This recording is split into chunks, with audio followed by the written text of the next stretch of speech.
Welcome to Pen Point. ప్రతిరోజులాగే ఈరోజు ఉదయించింది, కానీ ఈరోజు గడిచిన తీరు మాత్రం 242 కుటుంబాల్లో విషాదాన్ని మిగిల్చింది. సరే, ఈ విషాదం మిగిల్చింది అన్న విషయం కన్నా ఈ విషాదానికి కారకులు కొద్దిమంది అయితే మనకు కనిపిస్తున్నారు. మరో 20 మంది మెడికోలు ఏమీ అన్నం పుణ్యం తెలియకుండా వాళ్ళ పని వాళ్ళు చేసుకుంటుంటే ఇలా వెళ్ళిన ఒక విమానం వాళ్ళ మీద కూలి మరో 20 మంది మృతికి కారణమైంది. ఇక్కడ పైలట్ తప్పు ఉందా లేదా, లేకపోతే సాంకేతిక సమస్యలు ఉన్నాయా లేదా, వీటన్నిటిపైన కూడా చర్చ జరగాల్సిన అవసరం అయితే మనకు కనిపిస్తుంది. నేను చెప్పినట్టుగా ప్రతి ఒక్కరికి ప్రతిరోజు తెల్లారినట్టుగా ఇవాళ తెల్లారింది, కానీ 262 కుటుంబాలు, కొద్దిమంది జీవితాలు మాత్రం ఇవాళ తెల్లారిపోయిన పరిస్థితి మనకు కనిపిస్తుంది. సో ఇవాళ పెన్ పాయింట్లో మనం డిస్కస్ చేయాల్సిన విషయం, ఇవాళ ఏదైతే అహ్మదాబాద్ నుంచి లండన్కు బయలుదేరిన విమానము టేక్ ఆఫ్ అయిన 5 నిమిషాల్లోనే కూలిపోవడము, ఆ కూలిపోయే క్రమంలో 262 మంది ప్రాణాలను తీయడం అన్నది ఇవాళ సంచలనంగా మారడంతో పాటు యావత్ దేశాన్ని, ప్రపంచాన్ని కూడా దిగ్భ్రాంతికి గురి చేసింది. ఈ 262 మంది ప్రాణాలు పోయేదానికి కారణం ఎవరో అన్నది చర్చించాల్సిన అవసరం అయితే ఖచ్చితంగా ఉంది. అదే సందర్భంలో దీనికి కారకులు ఎవరో అని మాట్లాడే క్రమంలో ఎయిర్ ఇండియాకి సంబంధించిన ఈ ఫ్లైట్ కూలిపోవడం అన్నది ఒకంత ఆశ్చర్యానికి, మరో ఇంత ఆలోచింపజేసేదిగా మారిన సిచ్యువేషన్ మనకు కనిపిస్తుంది. ఏంటి నిజంగానే ఒక విమానం కూలిపోయిందంటే ఎందుకు ఆ స్థాయిలో చర్చ జరగాలి అన్న ప్రశ్న చాలా మందిలో ఉంటుంది. ఆ ప్రశ్నకు సమాధానం నేను చెప్పే ప్రయత్నం చేస్తాను. ముఖ్యంగా ఏదైతే బోయింగ్ 787 గురించి మాట్లాడుకుంటున్నామో, ప్రపంచవ్యాప్తంగా ఇది డ్రీమ్ లైనర్ అని పిలుస్తుంటారు. ఎందుకంటే ఈ స్పెసిఫిక్గా 787 బోయింగ్ ఉందో దాంట్లో ప్రమాదాలు జరగడానికి కారణము, అవకాశము చాలా తక్కువ అని మాట్లాడుతుంటారు. కానీ అదే ఎయిర్ ఇండియాకి అదే బోయింగ్ 787 వచ్చింది, కానీ ఇవాళ ఒక ప్రమాదంలో 262 మంది ప్రాణాలను తీసింది. బోయింగ్ 787ని మనం ఇక్కడ నిందించాలా, లేకపోతే దీన్ని నిర్వహిస్తున్న ఎయిర్ ఇండియాని నిందించాలా అంటే ఖచ్చితంగా ఎయిర్ ఇండియాని నిందించాల్సిన అవసరమే మనకు కనిపిస్తుంది. ముఖ్యంగా ఆలోచించాల్సిన విషయం, 8200 గంటల ఫ్లయింగ్ ఎక్స్పీరియన్స్ ఉన్న ఒక పైలట్ ఒక ఫ్లైట్ని టేకాఫ్ చేసి 5 నిమిషాల్లోనే కూలిపోయేంత సిచ్యువేషన్ అక్కడ ఉంది అంటే మనం ఆలోచించాల్సిన అవసరం ఉంది. ముఖ్యంగా మనం గతంలో కూడా మాట్లాడుకుంటాం, భారతదేశ పౌర విమానయాన సంస్థ ఏమైతే ఉందో దానికి సంబంధించి ఎన్నో కంపెనీలు ఇక్కడ సర్వీసెస్ వస్తున్నాయి. అందులో వరస్ట్ సర్వీస్ ఏదైనా ఉంది అంటే దానికి ఎయిర్ ఇండియా అని పేరు పెట్టాలి అని మాట్లాడుతూ ఉంటారు. ఒకప్పుడు ఇది ప్రభుత్వ రంగ సంస్థ కాబట్టి అక్కడ ఉన్న సమస్యలు అన్నదానికి కారణాలుగా చాలా విషయాలు, విశ్లేషణలు మనకు వినిపిస్తూ వచ్చినాయి. అందులో ముఖ్యంగా ఆర్థికంగా అప్పట్లో పరిపుష్టి లేకపోవడము, ప్రభుత్వం దాని గురించి సరిగా పట్టించుకోకపోవడం అన్నది ఒక కారణంగా చూస్తూ వచ్చాం. కానీ ఆ తర్వాత దీన్ని టాటా అండ్ సన్స్ దీన్ని టేక్ ఓవర్ చేసింది. టేక్ ఓవర్ చేసిన తర్వాత వందలాది కోట్ల రూపాయలు దీని మీద ఇన్వెస్ట్ చేసిన తర్వాత కూడా ఇలాంటి ఘటన ఎందుకు జరిగింది అన్నది ఒక ప్రశ్న అయితే కీలకంగా మనం మాట్లాడుకోవాల్సింది. ఇప్పుడు జరిగిన ఘటనకు సంబంధించి మాట్లాడాల్సిన అవసరం అయితే కనిపిస్తుంది. అందులో ముఖ్యంగా విమానయాన సంస్థగా మాట్లాడే ఎయిర్ ఇండియా నిర్లక్ష్యము, అలసత్వమే దీనికి కారణంగా అయితే మనం చూడాల్సిన అవసరం ఉంటుంది. ఎందుకంటే 2024 జూన్లోను అలాగే డిసెంబర్లోను ఈ స్పెసిఫిక్గా ఇవాళ మనం మాట్లాడుతున్న కూలిపోయిన విమానానికి సమస్యలు వచ్చింది, సాంకేతిక సమస్య. అప్పుడు వెంటనే ల్యాండ్ చేసి ఆ తర్వాత వాటిని మెయింటెనెన్స్కి అయితే పంపించారు. ఇవాళ ఈ ఘటన జరిగిన ఏదైతే విమానం ఉందో ఆ విమానం ఉదయము ఢిల్లీ నుంచి అహ్మదాబాద్కి ప్రయాణించే ఒక వ్యక్తి, ఒక ప్రయాణికుడు చాలా క్లియర్గా చెప్పాడు, దీంట్లో సాంకేతిక సమస్యలు ఉన్నాయి, మెయింటెనెన్స్ కరెక్ట్గా లేదు. ఏదైతే తను కూర్చున్న సీటు ముందున్న డిస్ప్లే బోర్డు ఏదైతే ఉందో ఆ డిస్ప్లే బోర్డు ఊడిపోయి దాని వైర్లు మొత్తం బయటకు వచ్చిన నేపథ్యంలో దీని మెయింటెనెన్స్ సరిగా లేదు, ఒకసారి చూసుకోవాల్సిన అవసరం ఉంది అంటూ కూడా తను మాట్లాడిన సిచ్యువేషన్ ఉంది. సో దానికి సంబంధించిన వీడియో మీరు చూస్తున్నారు. టేకాఫ్కి ముందు ఏదైతే సాంకేతిక సమస్యను ఒక ప్రయాణికుడు గుర్తించడము, దానికి సంబంధించిన వివరాలు చెప్పే ప్రయత్నానికి సంబంధించిన వీడియో కూడా ఇప్పుడు మీరు చూస్తున్నారు. ఒకసారిగా మనం ఆలోచిస్తే గుజరాత్లో ఈ తీవ్ర విషాదాన్ని నింపిన ఈ ఘటనకు కారణం ఎవరు? ఈ కారణం వెనకాల అలసత్వము, నిర్లక్ష్యంతో పాటు ఇంకేదైనా కారణం ఉందా అన్నది కూడా ఒకసారి చూడాల్సిన అవసరం ఉంది. ఎందుకంటే ఈ ఫ్లైట్ కూలిపోయే క్రమంలో మనం చూస్తే ఒక మాజీ సీఎం ప్రాణాలని కూడా తీసింది. అంటే 262 మంది పౌరులతో పాటు అందులో ఒక కీలకమైన నేత, బీజేపీ పార్టీకి సంబంధించిన నాయకుడు, మాజీ సీఎం కూడా ఉండడం అన్నది గమనించాల్సిన విషయం. అయితే ఇలాంటి ఫ్లైట్ని తీసుకొని అహ్మదాబాద్ నుంచి లండన్కి ఎలా వెళ్ళగలిగే వాళ్ళు అన్నది చూడాల్సిన అవసరం మనకు అర్థమవుతుంది. చాలా క్లియర్గా ఇక్కడ ఎయిర్లైన్స్కి సంబంధించిన నిర్లక్ష్యం అయితే కనిపిస్తుంది. ఎందుకంటే సాంకేతిక సమస్యలకు సంబంధించి గత 6 నెలల కాలంలో 2 సార్లు దీని మీద సాంకేతిక సమస్యలు ఏర్పడినప్పుడు దాన్ని ఏమాత్రం మెయింటైన్ చేశారో అన్నది ఒక ప్రశ్నగా మనకి కనిపిస్తుంది. ఏంటి, ఎందుకు ఇలాంటి నిర్లక్ష్యం, ఎందుకు ఇలాంటి అలసత్వం ఎందుకు? చాలా క్లియర్గా తెలుసు, ఒక్కసారి ఎయిర్ ప్లేన్లు ఏవైనా సరే ప్రమాదానికి గురైతే దాంట్లో సర్వైవల్ ఛాన్సెస్ అనేవి చాలా తక్కువగా ఉంటాయని.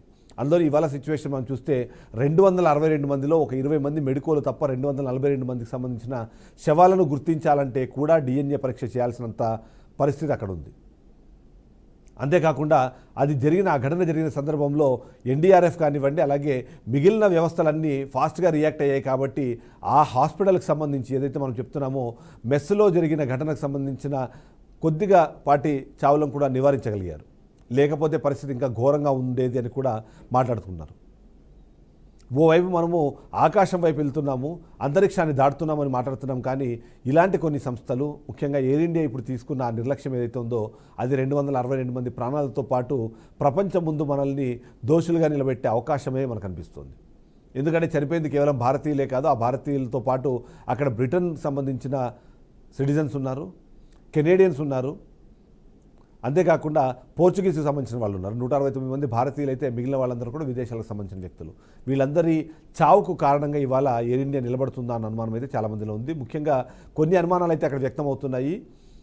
2 ఇంజిన్లు ఒకేసారి ఫెయిల్ అవ్వడం ఎలా సాధ్యమన్నది ఒక ప్రశ్న అయితే, ఏదైతే టేక్ ఆఫ్ అయిన కొద్దిసేపటికే పక్షిల కారణంగా ఆ పక్షులు ఢీకొనడం ద్వారానే ఈ ఘటన జరిగింది అన్న మాట కూడా కొద్దిమంది వినిపిస్తున్నారు. దాంట్లో నిజాలు ఏంటనేది బయటకు రావాల్సిన అవసరం అయితే ఉంది. ఎలా చూసినా సరే ఈరోజు జరిగిన ఘటన ఏదైతే ఉందో భారతదేశాన్ని ప్రపంచం ముందు దోషిగా నిలబెడుతుందా? ఏదైతే మనం మాట్లాడుతున్నట్టుగా ఎయిర్ ఇండియాని ఇబ్బందికర పరిస్థితుల్లోనూ, అంతేకాకుండా సేఫ్ ట్రావెల్లో లేని సిచ్యువేషన్గా ఏమైనా క్రియేట్ చేస్తుందన్నది కూడా ఒక అనుమానం ఉంది. అసలు ఏం జరిగింది, ఆ 10 నిమిషాల వ్యవధిలో ఎలాంటి ఘటన జరిగింది అనే విషయం కన్నా ఆ 10 నిమిషాలు జరిగిన ఆ తప్పిదం ఇవాళ 262 కుటుంబాల్లో విషాదాన్ని నింపింది అన్నది అయితే మనం ఖచ్చితంగా చెప్పాలి. ఒకసారి ఇదే విషయం పైన మనతో మాట్లాడేందుకు విశ్లేషకులు శ్రవణ్ మనతో పాటు లైవ్లో సిద్ధంగా ఉన్నారు. ఒకసారి ఆయనతో మాట్లాడే ప్రయత్నం చేద్దాము. శ్రవణ్ గారు, గుడ్ ఈవినింగ్. గుడ్ ఈవినింగ్ అండి. ఎస్, ఇవాళ ఘటన జరిగింది. అహ్మదాబాద్ నుంచి లండన్కి బయలుదేరిన ఒక విమానము బయలుదేరిన 5 నిమిషాలు, టేకాఫ్ అయిన 5 నిమిషాలని కూలిపోవడము, దాని ద్వారా ఇప్పుడున్న సమాచారం ప్రకారం 262 ప్రాణాలు కోల్పోవడానికి అది కారణంగా కనిపిస్తుంది. ఈ సందర్భంలో ఏం జరుగుండొచ్చు అని విశ్లేషించే క్రమంలో ఎయిర్ ఇండియాకి సంబంధించిన నిర్లక్ష్యం ఉంది అన్నది ఒక వర్షన్ వినిపిస్తుంది. ఎలా చూడాలంటారు? దీనికి నిజంగానే కారణం ఎవరని చెప్పి మనము నిందించాలంటారు? అవునండి, ఈరోజు జరిగినటువంటి ప్రమాదంలో అందరూ, అంటే చిన్న పెద్ద, మన అన్నట్టు మాజీ ముఖ్యమంత్రి వారు వీళ్ళంతా చనిపోవడం చాలా దిగ్భ్రాంతికరమైన విషయం. వాళ్ళ ఆత్మ శాంతించాలని కోరుకుంటూ, ఇది తప్పిదం ఎవరైనా బలయ్యేది మాత్రం మనం ఎప్పుడు చెప్తా ఉంటాం, ప్రజలే, అమాయకులే, లేదా వాళ్ళ కన్జ్యూమర్స్, వినియోగదారులు. ఎక్కడ ప్రమాదం జరిగినా కూడా ఇలా జరిగినప్పుడైతే పాలనాపరమైన, వ్యవస్థపరమైన లోపాల వల్ల అమాయకులు, అంటే దేవాలయంకి వెళ్ళి దర్శనం చేసుకోవాలని వెళ్ళినప్పుడు తొక్కిదాసులో మరణించగలుగుతాం. షాపింగ్ మాల్లో కానీ, ఒక హాస్పిటల్లో కానీ, ఇట్లా ఏదో ఒక రకం వెళ్ళినప్పుడు అమాయకులు బలవుతా ఉన్నారు, చనిపోతా ఉన్నారు. అది ఈ మాస్ యాక్సిడెంట్స్, అంటే ఇక సామూహికంగా ఇంతమంది చనిపోయేటువంటి యాక్సిడెంటల్ విషయంలో ఎన్నో నార్మ్స్ ఉన్నాయి, ఎన్నో ఫార్మాలిటీస్ ఉన్నాయి. అయినప్పటికీ ఇక తరచూ ప్రమాదం జరుగుతుంది. ముఖ్యంగా మన ఈ ఫ్లైట్స్, అంటే హెలికాప్టర్ కావచ్చు, ఏరోప్లేన్ కావచ్చు, విమానయాల ఏదైనా సరే, వీటికి ఇంకా నార్మ్స్ ఉంటాయి. అంటే అంత ఈజీగా ఎవరు పడితే వాళ్ళు ఇష్టం వచ్చినట్టుగా ప్రవర్తించే అవకాశాలు ఉండవు. అయినప్పటికీ కూడా తరచు ఇట్లాంటి ప్రమాదాలు జరుగుతూనే ఉన్నాయి. అది వచ్చే ప్రమాదాలు, ఊహించకుండా వచ్చే ప్రమాదాలు విశ్లేషిస్తా ఉంటే ఈ పక్షి వచ్చి పొట్టు గుద్దుకోవడం అనేది ఇంకా నిర్ధారణ కాలేదు. ఇది మనం ఎవరు కూడా ఊహించము. దోషవశాత్తు ఇలా జరిగి ఉండవచ్చు, లేదా జనరల్ గా ఇట్లాంటి టేకాఫ్ ఆగానే కింద పడిపోవడం అనేది ఎందుకు జరుగుతూ ఉంటాయంటే ఆ రన్వేల మీద వాటి అంచనా వేయలేకపోవడం కానీ. ఎందుకంటే వివిధ దేశాల నుంచి వస్తున్నటువంటి పైలట్స్ కు స్థానికంగా ఉన్నటువంటి రన్వే గురించి కానీ, అక్కడ స్థానిక అధికారి కమ్యూనికేషన్ లోపాలు, ఆ నేల స్వభావాలు, ఆ విస్తీర్ణాలు, వాటి మీద అవగాహన లేకపోవడాలు, ఇవన్నీ కూడా జరుగుతూ ఉంటాయి. అంటే రన్వే యొక్క స్కోప్ ను బట్టి కూడా టేక్ ఆఫ్ స్పీడ్ కూడా ఉంటుందండి. ఈ స్పీడ్ అంచనా వేయడం, ఇట్లాంటి వ్యత్యాసాలు ఉన్నప్పుడు కానీ, పైలట్ పరాధీనంగా ఉన్నప్పుడు కానీ ఇట్లా జరుగుతూ ఉంటాయని ప్రాథమిక అంచనా ఉంది. బహుశా ఇట్లాంటిది ఏమైనా జరిగిందా? ఇంకా రన్వే మీద కమ్యూనికేషన్ లేదనుకోవడానికి మరి అదేమో విదేశాల నుంచి వచ్చిన విమానం కాదు, మన ఎయిర్ ఇండియా విమానం, మన ఇండియన్ పైలటే కాబట్టి ప్రాంతీయ శిక్షణ పొందాడు, ప్రాంతీయ నేల స్వభావాలు కానీ, రన్వే విమానాశ్రయ స్ట్రక్చర్ విధానం తెలిసే ఉండాలనేది నా ఉద్దేశం. ఎందుకంటే అయితే ఇక్కడ విషయాన్ని అప్పుడే మనం శ్రవణ్ గారు ఇక్కడ కొన్ని విషయాలు మనం అబ్జర్వ్ చేస్తే దీంట్లో 2 కారణాల్లో ముఖ్యంగా ఒకటి, గత సంవత్సర కాలంలో దీనికి ఇలాంటి ఒక టెక్నికల్ ఇష్యూ అన్నది 2 సార్లు వచ్చింది. 2 సార్లు కూడా రన్వే మీదకి వచ్చి మరి అది ఆగిపోయింది అన్నది, అంటే దాన్ని మళ్ళీ కరెక్ట్ చేశారన్నది ఒకటి. సో అలాంటి ఒక ఎయిర్ క్రాఫ్ట్ని ఎందుకు వీళ్ళు రెగ్యులర్గా యూజ్ చేస్తున్నారు? ఇప్పటికే 2 సార్లు దాని మీద టెక్నికల్ గ్లిచ్ వచ్చింది అని తెలిసినప్పుడు. రెండోది, ఇవాళ ఉదయం కూడా ఒక పర్సన్ మనకు చాలా క్లియర్గా తెలుసు, ఆయన ఈ టెక్నికల్గా ఇదేం పని చేయట్లేదు, దీనిలో మెయింటెనెన్స్ సరిగా లేదని చెప్పి ఒక పర్సన్ ట్విట్టర్లో కూడా పోస్ట్ చేశారు. అంటే ఎంతో కొంత దాన్ని మెయింటైన్ చేయాల్సిన పద్ధతి కాకుండా క్యాజువల్గా మెయింటైన్ చేస్తున్నారా అన్నది కూడా ఒక ప్రశ్న ఉంది. సో ఎయిర్ ఇండియా మీద మొదటి నుంచి మనం వినే ఏవైతే కంప్లైంట్స్ ఉన్నాయో అవి ప్రైవేటు ఎయిర్ప్లేన్స్తోనో వాటితోనో పోల్చినప్పుడు, లేదా ప్రైవేట్ ఎయిర్లైన్స్తో పోల్చినప్పుడు ఇక్కడ మెయింటెనెన్స్ సరిగా ఉండదు అని. ఇప్పుడు టాటా అండ్ సన్స్ చేతికి వచ్చిన తర్వాత కూడా అదే కంటిన్యూ అవ్వడము ఎలా చూడాలంటారు? అదే అండి, ఈ వ్యవస్థల్లో ఇవి థర్డ్ పార్టీస్ రావడం కానీ టాటా కంపెనీ కానీ టాటా మేనేజ్మెంట్ మనం తప్పు పట్టేటువంటి అవకాశాలు ఇస్తుంది ఎక్కడా లేదు. ఎందుకంటే వాళ్ళ మేనేజ్మెంట్ కానీ వాళ్ళ పరిస్థితుల్లో నాణ్యత ఉంటుంది. ఏది నిర్ధారణ కాకుండా నేనేమీ కామెంట్ చేయలేను. ఎందుకంటే ఎయిర్ ఇండియా లోపం ఉండొచ్చు, లేదా ఎయిర్ ఇండియా ఈ విమానాన్ని మెయింటైన్ చేసే వాళ్ళు ఏమన్నా నిర్లక్ష్యం చేసి ఉండవచ్చు అనేది మొదటి పాయింట్. ఈ యాక్సిడెంట్ అయిన తర్వాత ఒక 1 అవర్ తర్వాత ఒక పోస్ట్ కనిపిస్తా ఉంది, మీరు అన్నట్టు సోషల్ మీడియాలో. నేను ఆ ఫ్లైట్ లో వెళ్ళాను, ఇంత అసహ్యంగా ఉంది, ఏవి టెక్నికల్ గా ఎక్విప్మెంట్స్ స్క్రీన్ కూడా పనిచేయట్లేదు అంటూ వీడియో పెట్టాడు. అంటే ఇక్కడ సహజంగా విమానాల విషయంలో మరి అంత డొక్కుగాను డోలాగాను వ్యవహరించరు. అది మన ట్రస్టబుల్ ఎంతవరకు ఆ వీడియో అని కూడా నేను చెక్ చేయాలి. ఎందుకంటే చూశాను ఆ వీడియోకు, నేను కూడా 4-5 o'clock ఒకసారి సజెషన్కి వచ్చిందో చూశాను. ఎందుకంటే జనరల్ గా ఇట్లా జరిగినప్పుడు పాత వీడియోలన్నీ కూడా పెట్టి దీంతో లింకప్ చేస్తా ఉంటాను. దానికి ఇమ్మీడియట్ ఈ విమానానికి అనేది నేను అడాప్ట్ చేయలేదు. మొత్తం మీద టాటా వాళ్ళు నిర్వహించిన, ఎవరు విమర్శించినా, ఎవరు చేసినా ఈ పైలట్స్ యొక్క టాలెంట్ కానీ ఆ స్పాంటేనియస్ తీసుకున్న నిర్ణయాలు అనేది ప్రమాదం నుంచి కాపాడడం కానీ ప్రమాదం నెట్టడం కానీ జరుగుతూ ఉంటుంది. పాపం ఇక్కడ ఈ పైలట్ గారు కూడా స్వర్గస్థులు అయి ఉన్నారు కాబట్టి వివరాలు ఏం జరిగాయి, ఎట్లా జరిగిందని కూడా మనం అంచనా వేయలేము. అంటే ఇక్కడ పాపం వెళ్ళి హాస్టల్లో కూడా, అంటే పాపం డాక్టర్లు ఎంబీబీఎస్ చదువు స్టూడెంట్స్ బిల్డింగ్ లో కూడా పడిపోవడం, వాళ్ళకు కూడా ప్రమాదంలో చనిపోవడం అనేది జరిగింది. అది కూడా బాధాకరమైన విషయమే. ఇకపోతే విమానాలు నాణ్యత లోపాలు అనేది ఎప్పటికప్పుడు వాళ్ళు సవరిస్తూనే ఉంటారు. జనరల్ గా మనం ఆర్టీసీ బస్సులు తీసుకున్నా కూడా రోజు ఫిట్నెస్ అయిన తర్వాతనే బయటకు వస్తాయి. అయినా కూడా కొన్ని సందర్భాల్లో మనం ఆ లోపాలను చూస్తా ఉంటాం. పాత వెహికల్స్ గాను, ఓల్డ్ వెహికల్స్ అప్పుడేదో టెంపరీ రిపేర్ చేసి పంపించినట్టు. రీసెంట్ గా మీరు ఒకటి నిన్నగాక నిన్ననే అనుకుంటా జరిగింది. ఒక మిలిటరీ వెళ్తున్నటువంటి వాళ్ళ ట్రైన్ కూడా, స్పెషల్ ట్రైన్ కూడా చాలా అగ్లీగాను వరస్ట్ వెహికల్ ట్రైన్ అలాట్ చేస్తే, స్పెషల్ ట్రైన్ అలాట్ చేస్తే వాళ్ళు నిరసన వ్యక్తం చేస్తే అప్పటికప్పుడు స్పెషల్ ట్రైన్ పంపించడం జరిగింది. ఇదంతా ఏంటంటే కింది స్థాయి వ్యక్తులు, administrative officer, local zonal regional ఆఫీసర్లు చేసేటువంటి తప్పిదాలుగానే చూడాలి. ఈ విమానంలో జరిగినటువంటి టెక్నికల్ మిస్టేక్స్ కానీ, లేదా పక్షి వచ్చినప్పుడు దాన్ని తట్టుకునేటువంటి విధానంలో టెక్నికల్ గా ఆ గేర్ లివర్లు లిఫ్ట్ చేయలేదు, అది కిందికి డౌన్ చేసిందని కూడా ప్రాథమిక సమాచారం అందుతా ఉంది. అట్లా ఈ పక్షి గుద్దుకున్నప్పుడు, పక్షి సడల్ గా వచ్చినప్పుడు ఇది ఈ విధంగా జరుగుతూ ఉంటాయని, ప్రమాదాలకు ఎక్కువ కారణం ఇది కూడా ఉంటుంది అనేది ఒక కారణం. ఈ విమానంలో టాటా వారి పాత్ర ఎంత ఉందనేది మనం అప్పుడే నిర్ధారణ చేయలేము. కానీ ఇక్కడ ఇంకొక విశ్లేషణ చేయండి మీరు ఇప్పుడు. ఎందుకంటే ఏదైతే ఘటన జరిగిన నేపథ్యంలో ప్రభుత్వం చాలా ఫాస్ట్గా రెస్పాండ్ అయింది అన్నది ఒక మాట వినిపిస్తుంటే, అదే సందర్భంలో గతంలో ఏదైనా సరే అంటే ప్రమాదాలు జరిగినప్పుడు, అందులో ముఖ్యంగా మీరు అన్నట్టుగా రైల్వే ప్రమాదాలు జరిగినప్పుడు దానికి సంబంధించిన మినిస్టర్లు అన్న వాళ్ళు రాజీనామాలు చేశారు. కానీ ఇంత పెద్ద ఘటన జరిగి 240 మంది చనిపోయిన తర్వాత, 260 మందికి పైగా చనిపోయిన తర్వాత కూడా ఆ మంత్రి ఎవరు ఇప్పటివరకు దాని బాధ్యత తీసుకోకపోవడము, రాజీనామాలు చేయకపోవడమో, లేకపోతే దానికి సంబంధించి దాన్ని యాక్సెప్ట్ చేయకపోవడం అన్న దాన్ని ఏదైతే ఉందో దాన్ని విమర్శించే వాళ్ళు ఉన్నారు. ఈ రెండింటిని ఎలా చూడాలంటారు? ఖచ్చితంగా అండి, వెంటనే స్పాంటేనియస్ గా రెస్క్యూ టీం రావడం అనేది ఆహ్వానించదగింది, స్వాగతించవలసింది. ఇంకొకటి ఏంటంటే అది కూలింది కూడా ఎక్కడో ఇంటీరియర్ గొట్టంలోనూ ఎక్కడో కూడా కాదు, అహ్మదాబాద్ కు 10-15 కిలోమీటర్ల ప్రాంతంలోనే, అంటే సిటీ సరౌండింగ్ సర్కిల్ కాబట్టి అహ్మదాబాద్ కూడా పెద్ద టౌనే కాబట్టి ఆ ఫెసిలిటీస్ కూడా, హాస్పిటల్ కానీ అంబులెన్స్ ఫెసిలిటీస్ కూడా ఉంటాయి. ప్లస్ ఎయిర్పోర్ట్ కూడా ఉంది కాబట్టి దాని దగ్గర ఉంటుంది రెస్క్యూ టీం కూడా ఉంటుంది కాబట్టి చాలా క్విక్ అనే రెస్పాన్స్ అయ్యి కూడా సిక్ చేస్తా ఉన్నారు. ఇకపోతే ఇట్లాంటి సందర్భాలలో ఎక్కడో రైలు యాక్సిడెంట్ జరిగితే రాజీనామా చేయడానికి ఆనాటి బహుశా ఇది చరణ్ సింగ్ కాదా అనుకుంటాను, రాజీనామా చేసింది మొదటి క్యాబినెట్ లో. అట్లాంటి నీతి పరులు కానీ ఇట్లాంటి నిజాయితీ పరులు కానీ మంత్రులు ఎవరు లేరండి. ఇక్కడ విమానయాన సంస్థలు రాజీనామా చేస్తారని కూడా నేను ఎక్స్పెక్ట్ చేయట్లేను. అదే సాంకేతిక కారణానికి నాకేంటి ప్రాబ్లం అని అంటారే తప్పించి నా వైఫల్యం కాదని అంటారు.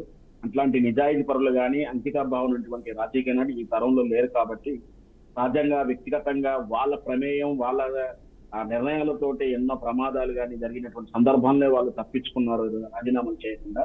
ఇప్పుడు రాజీనామా చేస్తారని నేనైతే ఎక్స్పెక్ట్ చేయట్లేదు. కనీసం ఖండిస్తారని కూడా నేను అనుకుంటలేదు.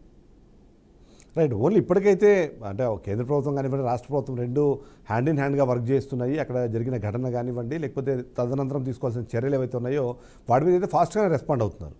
కానీ ఇలాంటి ఘటనలు పునరావృతం కాకుండా ఉండడానికి తీసుకోవాల్సిన చర్యలకు సంబంధించి కానివ్వండి, ఇప్పుడు ఈ ఘటనకి బాధ్యులైన వాళ్ళ మీద తీసుకునే ఈ చర్యలు కానివ్వండి, వాటి మీద ఇంకా డిస్కషన్ జరగకపోవడం అన్నది కూడా ఎంతో కొంత అంటే ఒక డిస్కషన్ టాపిక్ గానో ఒక పాయింట్ గానో మారినట్టుగా చూడాలంటారా? అవునండి. ఇప్పుడు ఏంటంటే ఇది మనకు విమాన ప్రమాదాలలో, హెలికాప్టర్ ప్రమాదంలో బ్లాక్ బాక్స్ అనేది కీలకం. దాన్ని టెక్నికల్ గా చూసి కానీ దాన్ని రిపోర్ట్ చేసి కానీ నిర్ధారణకు రారు. ఎవరిని అంటే ఎవరు కారకులు, ఎవరిని పనిష్మెంట్ చేయాలి, ఎవరు బాధ్యత చేయాలని కూడా ఈజీగానే చేయదు. కొంచెం సుదీర్ఘమైన ప్రక్రియ అది. ఎందుకంటే విమానయాన సంస్థ సెంట్రల్ గవర్నమెంట్ చేతిలో ఉంటుంది. అదంతా కూడా యాక్సిడెంట్ పరిసరాలు కానీ అంటే రెండు నాకు తెలిసి నాకున్న అవగాహన ప్రతి వీటికి రెండు రకాలైన ఉందండి. అంటే బ్లాక్ బాక్స్ టెక్నికల్ ఎంక్వైరీ ఒకటి జరుగుతుంటుంది. మామూలుగా పోలీస్ డిపార్ట్మెంట్ ప్రకారం జరిగే విధంగా మాదిరిగానే యాక్సిడెంట్ ఏంటి, ఎలా జరిగిందని గడవలేదు. ఏది జరిగినా కూడా బ్లాక్ బాక్స్ అనేది కీలకమైనటువంటి ఎవిడెన్స్ వీళ్ళకు. అది వచ్చేంత వరకు కూడా ఎవరి మీద చర్యలు తీసుకుని ఇదంతా జరగాలంటే కూడా లాంగ్ ప్రాసెస్. అంటే ఇమీడియట్లీ 2-3 రోజుల్లో 5 రోజుల్లో జరిగేది కాదు. ఇది కాలాపన జరుగుతుంది. 1-2 నెలలు, సంవత్సరాలు కూడా పడుతుండవచ్చు. ఎవరిని బాధ్యత చేసినా కూడా పైలట్ చనిపోయి ఉన్నాడు కాబట్టి వాళ్ళని కూడా ఏం చేసే పరిస్థితి కూడా లేదు. ఏదైనా కూడా ఇప్పుడు ఇండియన్సే కాకుండా ఫారినర్స్ కూడా చనిపోయారని తెలుస్తా ఉంది. కెనడియన్, మళ్ళీ ఫ్రాన్స్ వాళ్ళు ఉన్నారని రకరకాల వార్తలు అయితే వస్తున్నాయి. ఇంకా పూర్తి సమాచారం అయితే లేదు. ఇన్ఫర్మేషన్ ప్రకారం 169 మంది భారతీయులు విమానం ఇండియాలో చనిపోయినప్పుడు ఈ విధంగా 241 మంది చనిపోయి ఉన్నట్టు నాకు సమాచారం ఉంది.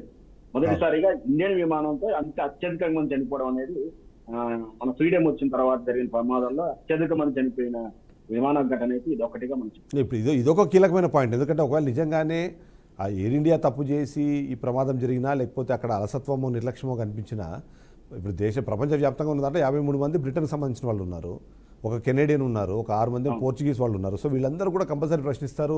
మళ్ళీ వాళ్ళు వచ్చి ఇన్వెస్టిగేషన్ చేయాలంటారు. సో మనం ఒకవేళ తప్పించుకునే ప్రయత్నం చేసినా ఆ ఇన్వెస్టిగేషన్ ఏజెన్సీస్ కూడా దీనికి వచ్చే అవకాశం అయితే మనకు కనిపిస్తుంది. సో అప్పుడు ప్రపంచం ముందు కూడా దోషిగా నిలబడాల్సిన సిచ్యువేషన్ ఉన్న భారత్కు వస్తుందా అన్నది కొంతమందిలో అనుమానం ఉంది. అవునండి. ఇప్పుడు ఇంకొక వార్త కూడా క్రాష్ గా వస్తా ఉంది. ఎందుకంటే సోషల్ మీడియా వార్తలు కూడా ఏవి నమ్మేటట్టు లేదు. అహ్మదాబాద్ రన్వే మీద మిస్టేక్ జరిగిందంటే ఆ రన్వే అదాని గ్రూప్ మెయింటెనెన్స్ అని కూడా ఇప్పుడు ఒక వార్త చదివాను. కానీ నేను క్రాస్ చెక్ చేసుకోవాల్సింది కాబట్టి దాని గురించి నేను డిబేట్ చేయలేను. ఎందుకంటే నిజంగా అదాని గ్రూప్ మెయింటెనెన్స్ కాదని కూడా ఒకసారి నేను చెక్ చేసుకుని మాట్లాడాలి. అంటే ఎట్లాంటి టెక్నికల్ మిస్టేక్స్ కూడా ఉన్నాయి అనుకోండి, ఆ కేసు ఎక్కడికి పొడగలేకుండా ఉంటుంది. మనకు తెలుసు అదానికి నరేంద్ర మోడీ గారికి ఏ విధంగా సత్సంబంధాలు ఉన్నాయి, వాళ్ళ వైఫల్యాన్ని ఏ విధంగా దాచిపెడతారో కూడా మనకు తెలుసు. అయితే అహ్మదాబాద్ ఉన్నటువంటి ఈ ఎయిర్పోర్ట్ అదాని మెయింటెనెన్స్ ఉందా లేదని ఒకసారి క్రాస్ చెక్ చేసుకోవాల్సిన అవసరం. సో మొత్తానికి ఏదైనా సరే ప్రపంచం ముందు మనం ఇదొక కొత్త కోణం అండి. ప్రస్తుతం నేను ఒక 1 అవర్ నుంచి చూస్తున్నాను. క్లారిటీ రావాల్సింది. ఎందుకంటే అదాని కూడా మనం మెయింటైన్ చేస్తా ఉన్నాను, తెలుసు మనకి అదాని గ్రూప్ గారు. మరి అది బహుశా అట్లాంటిది ఏమన్నా అంటే వాళ్ళ గ్రూప్ లో చేస్తున్నప్పుడు వాళ్ళ మెయింటెనెన్స్ లో ఇక్కడ ఏంటంటే ఇక్కడ ప్రమాదానికి రన్వేలో ఉన్నటువంటి ఆ ఎస్టిమేషన్ స్పీడ్ టేకప్ అనేది కూడా ఒక కారణం అవుతుందని అనుకుంటున్నాం టెక్నికల్ గా. కాబట్టి అంటే ఆ బయలుదేరి ఫ్లై అయినటువంటి ఒక వితిన్ 15 కిలోమీటర్స్ పోకుండా 3 నిమిషాల లోపు కూలిపోయిందంటే రన్వే కూడా కారణమే ఉంటుంది. మీరు చెప్పిన పాయింట్ మెయింటెనెన్స్ ఏంటి, ఆ టెక్నికల్ ఇన్ఛార్జ్ ఎవరు ఉన్నారో అవన్నీ కూడా ఎంక్వైరీ చేయాల్సిన అవసరం కూడా ఉంది. మీరు చెప్పిన పాయింట్ కరెక్ట్. యాక్చువల్లీ అదాని గ్రూపే దీన్ని చేస్తుంది. అదాని ఎయిర్పోర్ట్ హోల్డింగ్ లిమిటెడ్ అనే కంపెనీ దీన్ని చూస్తుంది. 2020 నుంచి దాదాపుగా 50 ఏళ్ల పాటు దీని మెయింటెనెన్స్ చూసుకునే టెండర్ అవుతుంది, అది వాళ్ళు దక్కించుకున్నారు. సో దాని ప్రకారము ఈరోజు దాని సిచ్యువేషన్ చూస్తే మాత్రం పీపీపీ మోడల్ ఇది నడిచింది. సో ఇవాళ మాట్లాడుతున్నట్టుగా మనం ఏదైతే ఉందో సార్ ఇక్కడ ఇంకొక పాయింట్ ఉంది. అదాన్ని చేసినంత మాత్రాన అదాన్ని అన్ని చేయడండి. వాళ్ళకి ఏమైనా మెయింటెనెన్స్ అనేది వస్తే ముందుగా టెక్నికల్ ఎక్విప్మెంట్స్ లోకి అది విమాన సంస్థ యొక్క అంతర్గత వ్యవహారాల్లోకి వాళ్ళకి దానికి సంబంధం ఉండదు. అవును. ఏమైనా అంటే ఆ ప్రెమిసెస్ ను, ఆ బిల్డింగ్ ను, ఆ టెక్నికల్ మెయింటెనెన్స్ వరకు ఉంటున్నది నాకున్నటువంటి అవగాహన. మరి ఇక్కడ ఉన్నటువంటి అహ్మదాబాద్ ఎయిర్పోర్ట్ లో వాళ్ళకి ఎంతవరకు ప్రమేయం ఉంది, వాళ్ళు వచ్చిన తర్వాత ఏమైనా మార్పులు చేశారా, అంటే రీకన్స్ట్రక్షన్, రీమోడలింగ్, రన్వేలు ఏమైనా చేశారా, అంటే విశాలంగా ఉన్న దాన్ని ఏమైనా కంజెస్టెడ్ గా చేశారా, పొడుగు ఏమైనా చేశారా, ఇవన్నీ కూడా ఎంక్వైరీ తేలాల్సి ఉంటుందండి. ఒకవేళ ఇది కూడా కారణమైతే మాత్రమే కేసు అంత ఈజీగా తేల్చరు, నాంపుతారు అనేది నా వ్యక్తిగత అభిప్రాయం. అంటే ఎస్ ఏం జరుగుతుంది అన్నది ఒకటైతే, దీనికి కారకులు ఎవరు, వాళ్ళకి ఎలాంటి శిక్షలు పడాలన్న విషయం పైన కూడా ఎలాగో చర్చ జరుగుతూనే ఉంది. ఓవరాల్గా చూస్తే మాత్రం ఈ ఘటన అయితే ఖచ్చితంగా దురదృష్టకరం. ఆ ప్రాణాలు కోల్పోయిన కుటుంబాలన్నిటికీ కూడా మన సైడ్ నుంచి కూడా ఖచ్చితంగా నివాళులు అర్పించాలి. వాళ్ళ కుటుంబాలకు మనం తోడుగా ఉన్నామన్న ఒక భరోసా అయితే ఇవ్వాల్సిన అవసరం మనకు కనిపిస్తుంది.